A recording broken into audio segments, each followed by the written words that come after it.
Eto, tingnan natin to mga tol, no? Kamay ng Pilipino to mga tol. Round 1 pa lang. Ginawa ng balitog yung kalaban. Round 1 pa lang mga tol. Sinasabi mahirang nila lang itong Casemiro. Pulutan na naman mga body shot. Tsaka mga left hook mga tol, no? Talagang pasok na pasok. Oh. Ang tagal natin naghintay. Yun yan lang ginawa sa kalaban. Grabe naman yan. Casemiro. Congrats. May partido pa tayo dito mga tol na walang kain-kain si Casemiro dito dahil masyado siyang overweight during the weight-in. Pero kitang-kita nyo naman mga tol, no? Pagpasok pa lang ng round mo, ginawa na chicken joy tong kalaban natin dito mga tol. And syempre, wabagayway natin ang Maldera ng Pilipinas dyan mga tol. Grabe.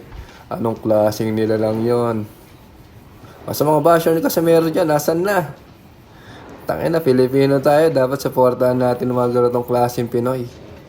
Oh, angas ng Pinas eh. Quadrolas. Pinakain lang ng mga... Excuse me. Grabe.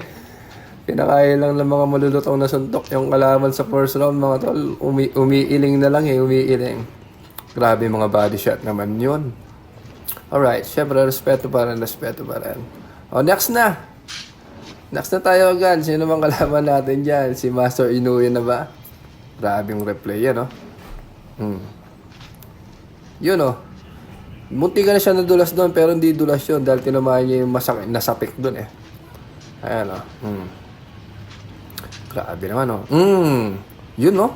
Talagang rekta sa ano niya, eh, no? Sa utak niya. Nag-freeze yung utak niya, talagang na-stun. Ayaw, no? Masakit daw, masakit. Masakit daw. Alright. Yan ang kamay ng Pinoy, mga tol. Grabe.